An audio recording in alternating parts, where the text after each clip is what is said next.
In this video, I show you how to fix Google Gemini image option not showing problem. For solving this problem, go to Play Store, search for Gemini app.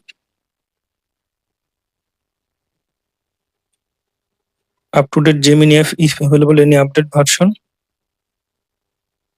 Now search for Google app. Tap on Google. Up-to-date your Google app. Go to settings. Then go to apps. Then go to see all apps. Scroll down. Find out Gemini app. Tap on Gemini. Tap on storage and cache. Tap on clear storage. Tap on delete. Now open Gemini app.